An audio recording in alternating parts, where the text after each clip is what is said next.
Tensions and expectations are running high with Pope Francis, the head of the Catholic Church, visiting Iraq.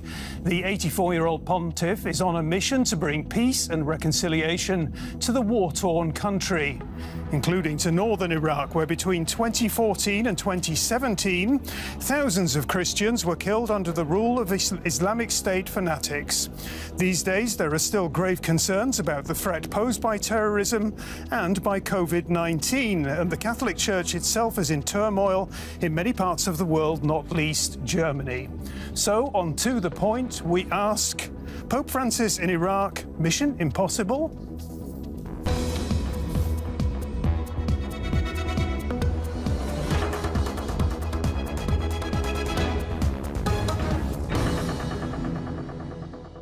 Well, thanks very much indeed for joining us here on To The Point, where my guests in the studio are journalist and filmmaker Düzen Tekal, who says Iraq is one of many countries where Christians are being persecuted, which is why it's so important that Pope Francis is travelling to the region. Also with us is the author and theologian Alexander Gerlach, who says a papal visit to Iraq in times of corona is far from wise.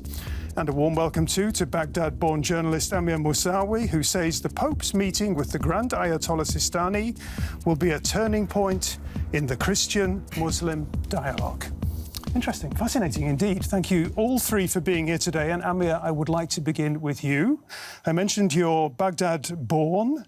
You grew up in Baghdad. The Pope is visiting Iraq. What does it mean for the Iraqi people? Well, Peter, I think Iraqis waited that visit since long time. I think if you go back to the 2000, I think the last Pope, Johannes Paulus II, tried also to travel to Iraq to visit also Ur, south of Iraq, but because of the political situation under the Saddam era, it was not possible. Why have they been waiting so long for a Christian leader to come to their country?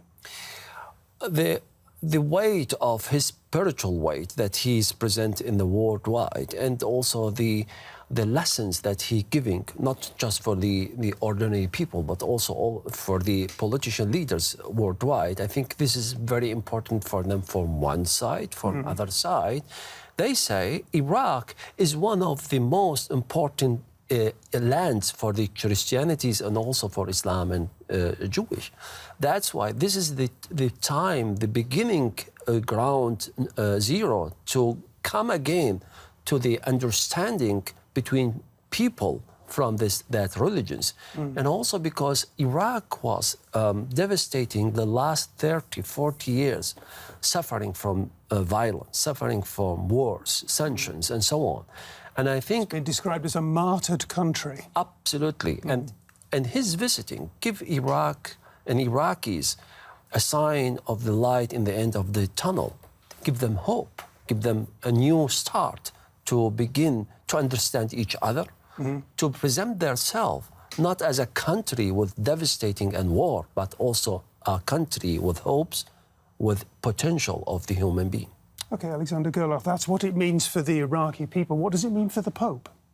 Well, I feel the Pope, as you indicated already, Amir, there's a long strain of popes who wanted to see that land, this holy land, for the three monotheistic religions. However, I would say we have seen last year the photos or pictures of St. Peter's Square abandoned, the Kaaba in Mecca being abandoned, and the holy sites in Jerusalem because of the pandemic. And you see, like, world leaders meeting for their summits online. So I'm sure it's not the same, like, while you peruse the streets of Iraq, or, to see the people and greet them. However, this is not like an opportune time to go and assemble, create mass assemblies of people in a time of a global pandemic. What's all this going to feel like, Düzen, on the ground at the moment in Iraq? You know the country very, very well, its complexities and its conflicts. I think it's a big sign for all religious minorities, not just for the Christian people, especially, for example, for the Yazidi people.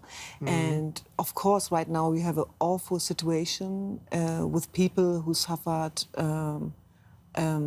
what ISIS has done to them. So in 2014, when ISIS came into the Christian Yazidi villages and raped and served in northern Iraq, where many people are living, Christian people and also Yazidi people, they have still suffered till today. So we are talking about 2,800 women Yazidi women who are still in the hands of ISIS, and they don't want to be connected always with what happened to them. They want hope, they want justice, and they want the world to know what exactly happened to them. And I think this could be a big sign, the first time that the Pope is traveling to Iraq and shows light, like you said before, and solidarity, and also maybe more hope for the population who's still there and in need. Are people going to be? Are people in their minds and in their hearts really going to be open to the spiritual message that Pope Francis brings with him? I think when you don't have any other options, you have to. So, for example, we have a Women Empowerment Center in Iraq. And the first time when we started to create a center, we said it must be multi-ethnical and multi-religious because of the fact of reconciliation. But that was very challenging. But I think to come together means to speak together. And this kind of hope is strongly needed, but it's not the only thing. Of course, the people there need justice, and they want to know how their people have been killed, where the bones of their parents are. You already talked about Kocho, so we are talking about a modern genocide in the 21st century, and it's still going on. And what happened in Kocho is unspeakable, for example. Just to explain for our viewers, what did happen? I think this was the place where ISIS showed how horrible the acts were. And, for example, all men from Kocho nearly have been killed, and all women to 30 years old, for example, Nadia Murad, who is one of the famous popular women who was in the hands of ISIS, have been slaved and sold at the slave markets in Mosul, and all children, which is very important as well, have been sold as child soldiers. So all the pictures which all of us saw are from Kocho. And I think this was a big, deep pain, which is still there. And there are many Yazidis who are also very happy that the Pope is coming. And of course, the people are hoping, the religious minority, that could be a sign which help them, maybe. I mean, how well prepared is Iraq for this visit? Well, the whole state with its abilities, security abilities, and also logistics has been now in a standby, waiting to receive the Pope and this extraordinary visit of Iraq. I think the security issue is one of the important points.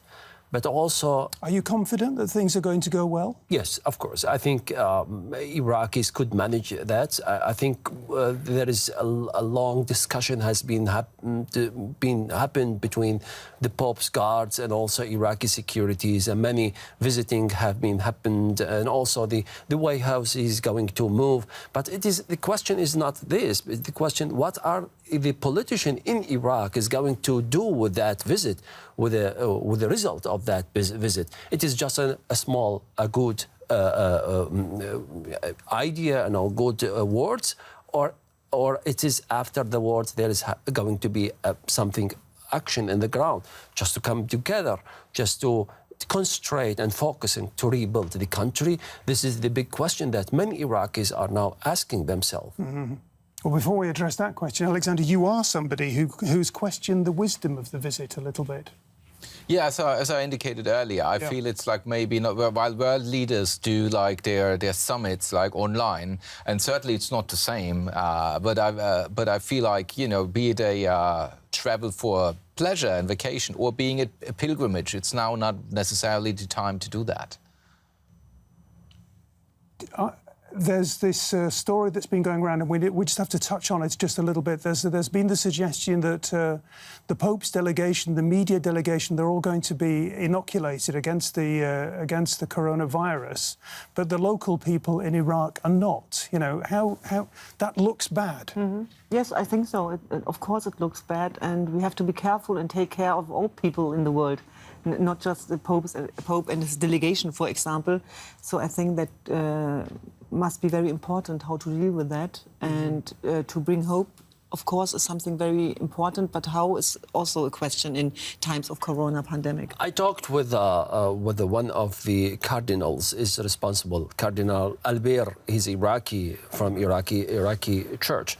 He's responsible to manage and logistic. Yesterday I talked to him and he told me the Pope himself also wish just to see that procedures to be 1.5 meter between the people. He wants also to send that message. I am here not to bring you a dangers, but I'm here to give you hope. And please keep careful of your health. And this is the procedure. Is going to see it, I think, tomorrow in the footage that we are going to see tomorrow. Mm-hmm. It's hyper important because we have seen several like religious gatherings that in Germany too, like that led to an outbreak. Because Exactly. if you receive communion or whatever, it's gonna if it's a mass, there will be communion, so people will be like very close together. So that could be like. So I'm happy to hear that the Vatican is very cautious about this. Mm-hmm. Yeah. Mm-hmm. Well, what the Bible teaches us, says Pope Francis, is that we must act tirelessly as peacemakers, and that means that we should especially strive for reconciliation between the religion. Here's a short report. The Pope has a message for the Arab Muslim world as well. Religions want peace. It's others who want war. Francis traveled to Egypt in 2017. In Cairo, he met with Grand Imam Ahmed El-Tayeb, who is considered an important figure in Sunni Islam. Pope Francis wanted to engage Muslims as part of his initiative to promote worldwide brotherhood and peaceful coexistence. 2 years later, Francis became the first pope to set foot on the Arabian Peninsula. Once again, he met with Grand Imam El-Tayeb in Abu Dhabi. Their shared message: faith lets us see in others the brothers or sisters we must love and support. Both, however, received sharp criticism from religious hardliners for this convergence, which is also sealed in writing. Other stops on his travels in the service of world peace include Morocco and now Iraq. Despite the challenges, the Pope wants to carry his message of religious brotherhood to the country where all three major monotheistic religions have their roots. Is the Pope's reconciliation mission more than just symbolic politics?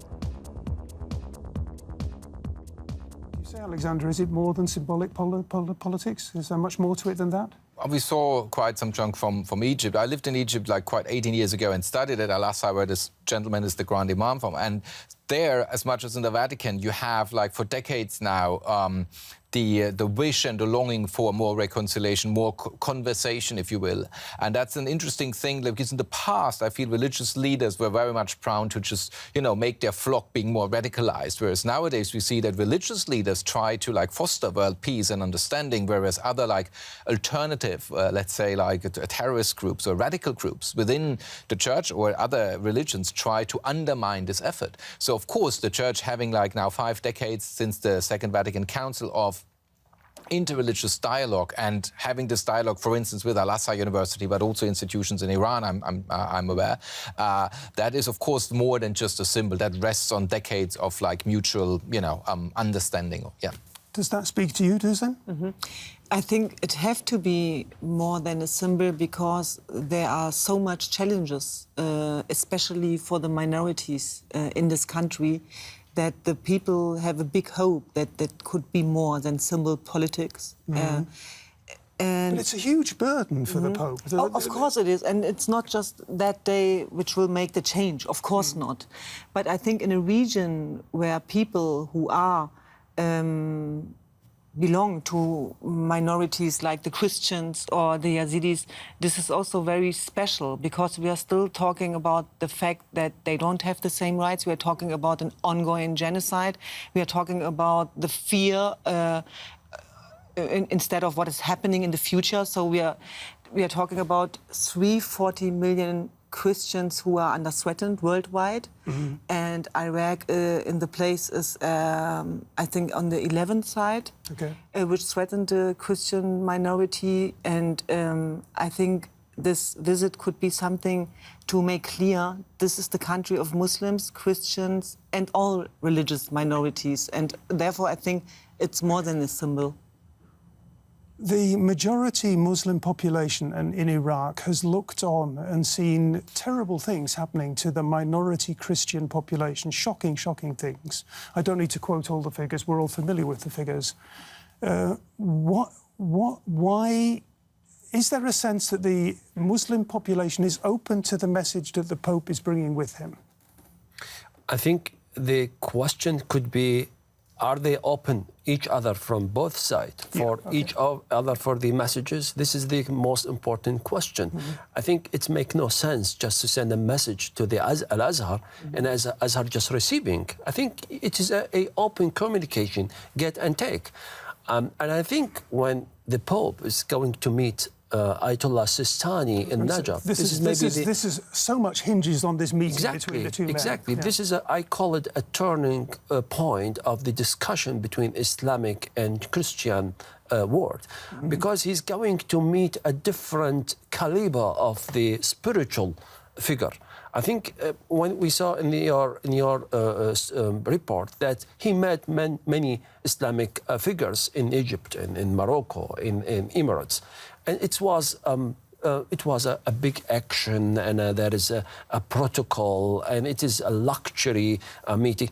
He's going to meet a man, an old man, in a small house with a small way. I understand you know what you're talking about. You have been to this small house. Exactly. The Ayatollah rents, as far as I understand, in Najaf. Very, very modest, very unpretentious. Absolutely. Yeah. And he's a very simple man, and he's not able. He don't want to meet the politician because he believes that the state could be managed with the politicians. This is their job. My job is a spiritual way to send spiritual messages for the people. That's why, as an ordinary man or person, not as a journalist or a politician, I can visit him. But if I would be a prime minister, I think I will not have the chance. But to meet the Pope himself, together with Ayatollah Sistani, will give the discussion another spirit. Let me give you a small idea about that. When Islamic State got control over Mosul, Sistani called many Iraqis, most of them Sunni and Shia Muslims, to fight against Islamic State to save the holy places in Mosul. But there is no holy places in Mosul for Shia or for the Sunnis. Most of them is for the Christian.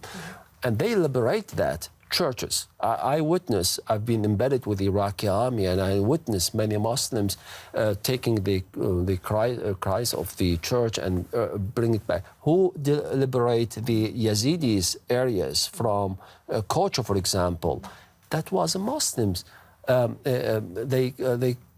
They follow the call of Ayatollah Sistani, and he'd say, you are a part of me, of us, and we are part of you. I think this is the basis what the discussion is going to be between the Pope and Ayatollah Sistani, and it is very important for us for nowadays. And of course we need solutions, by the way, because ISIS is still there, and we have to make a big difference between Islamistic terrorism and Muslims, of course. And I think the reconciliation is very important in that cases, and the place where the Pope will speak in Mosul is a very important one, because not far from that was the mosque, for example, where al-Baghdadi called out the caliphate. So we all know how important these pictures have been used in a bad way. So therefore we need new pictures from this region. And of course, also the Iraqi population and the political leaders have to make clear that they are willing to do more for minorities. I feel how Amir now described the Ayatollah, that's very resembling like the character of the Pope himself, who is like I wouldn't say a simple man, but it's just like a man down to earth. That's maybe like, he's also not like a theologian, let's say, like Ratzinger was. Like, he's just more like a parish priest, like taking care of the people, like his flock. And so I feel that seems to be like, if they meet on this level and not on a super intellectual level, which could also be very intriguing in a way. Exactly. But it seems like those two have a similar personality, and that makes hope for a good outcome of this conversation. No sense at all that, because of, I mentioned at the top of the show that the Catholic Church in many countries around the world is in a period of transition and often very divided at this point in time. Does that have any impact on the Pope's credibility as a spiritual leader? You've been quite critical in the past. I mean, look, I'm actually not that critical on the Pope as a person himself. It's more like the structures within the Church that have led to the biggest crisis since the Reformation age for the Catholic Church. This might not be like playing as much as a role in a country where Christianity, especially Catholics, Roman Catholics, are a super minority, but you see like there's a child abuse scandal, be it in New Zealand or Poland or Mexico or Canada, has the same patterns. Hence, I believe the Church has to change some of their structures in order to survive the century and become actually in alliance with the moral teachings they spread. I think, to be honest, I understand that discussion in Europe and all this critic, but it has nothing in Iraq, as you said. In Iraq, it is no one talk about that at all, because the most important message that the Pope is going to visit us, we should welcome him. We should invest this visit to send this message for the rest of the world that we are here, we want to rebuild, we want to send them a positive signal. So, Dusan, is it going to be a mission? Is it a mission impossible? Was the wording I used at the top, or is it going to be? Is it going to be a mission accomplished? What are you hoping to see at the end of this very strenuous visit, where there's huge expectations? I think we need new pictures, because we know how strong pictures of enemies are. Because this is always the first step to war and genocide. And therefore, I think we need new narratives. And therefore, this trip from the Pope could be very interesting. And the question will be what Iraq is doing after that, and also how the civil society is moving. And on the other hand, of course, the Catholic Church and the Pope have still own problems. For example, with the image, child abuse, the role of women. So there are a lot of challenges, of course. But I think the same like you, that will not be the question in Iraq when he will visit it. There will be also like hardliners on the Catholic side who were like, against it. Yeah. Whoa, there's a photo with the Grand Imam or with the Ayatollah. They don't like this. Under the predecessor of Francis, Benedict, the Pontifical Council for Interreligious Dialogue was made a subdivision of the culture department because the hardliners took over and said, no, we don't want to have any resemblance that it seems like all religions were equal. So you see, like, this is even in the Catholic Church, like the dialogue. It's not like that everyone is like excited in the Vatican about this Pope's endeavors. Hence, I mean, I have to say, this is quite brave of him to pursue that. And it's not just religious, his trip. It's also political, because he wants to show and make clear that Christian minorities must be secure at these regions. And the fact that they are not is sad enough, but the question will be how to make it possible that Christian and Yazidi living in the future is still possible in this region, how it was many, many years before. I think he's not going to bring us a big changing in the ground directly.